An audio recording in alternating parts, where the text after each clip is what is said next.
नमस्ते नमस्ते तपाईको शुभ नाम के होला हजुर तपाईको नाम के होला मेरो नाम तेजुला चेपाङ तेजुला हजुर चेपाङ हजुर ए चेपाङ हो तपाईँ हजुर तपाईँ कति उमेर 11 11 अनि घर कहाँ हो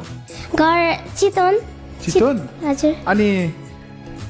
को हुनुहुन्छ घरमा घरमा आमा बुबा भाइ बहिनी हजुरआमा हजुरबुवा हुनुहुन्छ ए सबै हुनुहुन्छ फ्यामिली नै हुनुहुन्छ अनि तपाईँलाई यो गाउने गीत गाउने प्रेरणा चाहिँ कसरी मिल्यो कोही गाउनुहुन्छ घरमा कसैले गाउनुहुन्छ गाउँछ कसले मम्मीले भएनी बाबाले भएनी मम्मीले भ्यायो भने मम्मीले भएन नि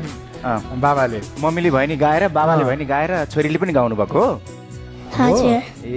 ल एकदम है मेरो अब आज दुईजना हामी घुमेका छौँ म र वाङदेन अब तपाईँ मेरोमा आउनुभयो भने म एकदमै खुसी हुन्छु मलाई तपाईँको भोइस एकदमै भित्र कहाँ छोयो कस्तो छोयो है अनि एउटा तपाईँको जाति चेपाङ जाति पनि एउटा यो मञ्चमा आएर द भोइस किड्सको मञ्चमा आएर यसरी प्रस्तुत गर्नु भनेको चाहिँ एउटा हामी सबैले एउटा उठेर एउटा उच्च गर्नुपर्छ होला त्यसको लागि होइन तपाईँले एउटा आफ्नो जातलाई आफ्नो कास्टलाई प्रतिनिधित्व गर्नुहुन्छ यहाँ आएर यत्रो ठुलो मञ्चमा तपाईँले आफ्नो प्रस्तुति दिनु भनेको तपाईँहरूको आफ्नो जातिको पनि एउटा गौरवको विषय हो गौरवको कुरा हो सबैलाई भन्नु होला है गाउँमा गएर म द भोइस किड्समा सेलेक्ट भएर कोट सत्यकोमा गएँ भनेर सबैलाई सुनाइदिनु होला है अनि को आउनु भएको यहाँ चाहिँ दाई दिदी भाउजू आउनुभएको मम्मी बाबा आउनु भएन मन बाबा चितवनतिरै हुनुहुन्छ किन नआउनु भएको यस्तो राम्रो छोरीले गाउने ठाउँमा किन नआउनु भएको त नि मम्मी बाबा मम्मी बाबालाई पनि थाहा थिएन यहाँ म आएको छु भनेर यो सरप्राइज हो मम्मी बाबालाई कसरी आउनुभयो त हजुर कहिले ल्याउनु भयो तपाईँलाई यहाँ मलाई यहाँ ल्याउने चाहिँ अर्कै दाइले ल्याउनु भयो अनि यहाँसम्म चाहिँ विश्वास दाइले ल्याउनु भयो विश्वास दाइले हजुरको आमाबाउलाई चाहिँ थाहा पनि छैन तपाईँ आउनु भएको छ भन्ने त थाहा थिएन अस्ति भर्खर थाहा भयो ए अस्ति भर्खर थाहा भयो तेजुला म एउटा सानो कुरा भन्छु है कोच सत्य एकदम राम्रो कोच हुन् तर उहाँ चाहिँ अलिकति स्ट्रिक्ट हुनुहुन्छ कि अलिक गाली गर्नुहुन्छ सङ्गीतमा त मलाई गर्नुपर्छ मलाई हिजो कति गाली गरेछ कस्तो डर लाग्छ हिजो भर्खर मलाई यहाँ उठबस गर्न लाउनु भएको थियो उहाँले रुई उठबस गरेर थिएँ उहाँले स्ट्रिक्ट हुनुहुन्छ म चाहिँ एकदमै रमाइलो छु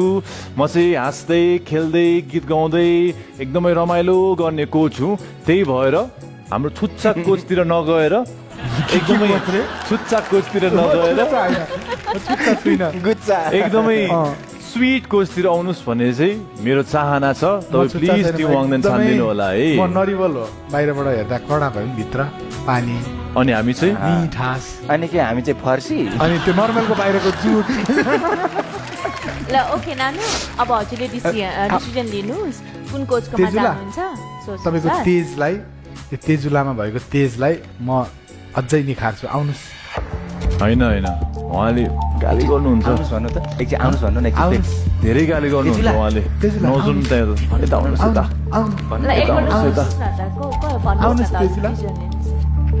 दादाले बोलाउनु यता है आउनुहोस् म छोरीलाई जस्तै माया तेजुला म चाहिँ कोच सत्यलाई सपोर्ट गर्छु यसरी माया मार्नु भएन नि कोच अर्जुन हामी छिमेकीहरू माया मार्नु भएन नि तेजुला एकदम राम्रो हुन्छ सत्य तपाईँ डराउनु हुँदैन ल आउनुहोस् न प्लिज मलाई चाहिएको छ तपाईँको सपोर्ट तेजुला एकदम राम्रो तेजुला आउनु के यता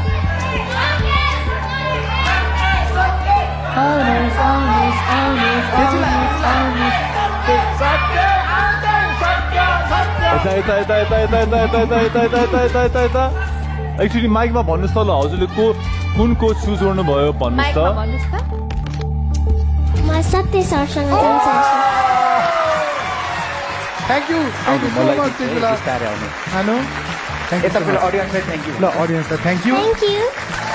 ल हजुरलाई धेरै बधाई राम्रो तेजुला मेरो तर्फबाट एउटा तपाईँलाई सानो गिफ्ट छ कि छैन कहाँ गयो तेजुला मिलनले जहिले पनि यस्तो गर्ने हो क्या यहाँ चकचक गरेर कसले गर्छ यहाँ यहाँ धेरै सक्छ कसले गर्छ त्यो हेर्नु। होइन अघि भने होइन त नाम भइसक्यो हजुरले एकदम राम्रो कोच पाउनु भएको छ हजुरलाई धेरै धेरै शुभकामना बस्नु त ल तेजुलालाई त म त महारानी बनाइदिन्छु मैले भने नि छुच्चा यो भनेको अनि दादा हजुर अब पनि यो बस्नु न crown। हजुर पनि बस्नु न एकचोटि अनि यो बस्नु। एकचोटि दुईजना बस्नु न एकचोटि बस्नु न 1 2 3 ये दामी ल ल तेजुला एकछिन बस्नु यहाँ बस्नु बस्नु कस्तो राम्रो आयो ल अब मेरो यो सानो एउटा गिफ्ट छ तपाईँ क्याप लाएर आउनुहोस् यहाँ आउँदा कस्तो राम्रो देखिएको तेजुलालाई यहाँ मैले साइन गरेको छु विथ लभ सत्यराज भनेर हस् ल धेरै धेरै बधाई छ यसरी नै तेजुलालाई। हिँड्नुपर्छ सङ्गीत यात्रामा यसरी ल यसरी राइट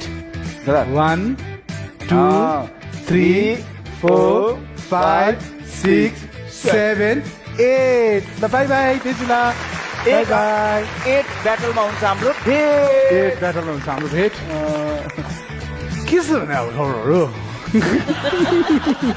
मिलन म्याम यो म्यान बधाई छ मेरो मेरो ब्रो बधाई छ मैले support गरेको थिएँ। मैले तपाईँलाई सपोर्ट गर्दा चाहिँ काम चल्यो तपाईँले मलाई सपोर्ट गर्दा चाहिँ काम मेरो चल्यो गल्ती कि छ त भन्नु। एकदम मेरो एकदम केही गल्ती छैन। हजुरले इनफ भगवान्सँग माग्नु भएन कि पहिलेको इच्छा बनाएर त्यही जस्तो छ ल अब हामी ब्याटलमा भेट्छौँ है त ल अल द बेस्ट ल तपाईँलाई अल द बेस्ट ल जुन चेपाङ समुदायहरू हुनुहुन्छ नि अहिलेको समयमा चेपाङ समुदायबाट कोही आएर यसरी गाउनु अनि उहाँहरूले पनि द भोइसले उहाँहरू जस्तो ट्यालेन्ट पाउनु भनेको एकदमै बवाल चिज हो दाइ। मैले पनि उहाँहरूको भिडियो चेपाङ समुदायकै कहिलेकाहीँ भिडियोहरू युट्युबमा हेर्दाखेरिमा यस्तो रिफाइन्डवाला भोकल भएको भोइस भएको सिङ्गरहरू भनौँ न जुन प्रतिभा जुन के भन्छ अगाडि नआएको लुकेका प्रतिभाहरू हुनुहुन्थ्यो कि जुन आज चाहिँ चेपाङ यहाँ चाहिँ त्यो सरनेम त्यो थर नै सुन्दाखेरि मलाई चाहिँ एकदमै आनन्द आयो अनि हजुर जस्तो कोच पाउनु उहाँको लागि पनि एकदम राम्रो हजुरको लागि पनि दाइ रेस्पेक्ट छ बधाई छ बधाई कङ्ग्रेचुलेसन ल अब अर्को हाम्रो नेक्स्ट ट्यालेन्ट ट्यालेन्टलाई पठाइदिनु हुन हार्दिक अनुरोध गर्दछु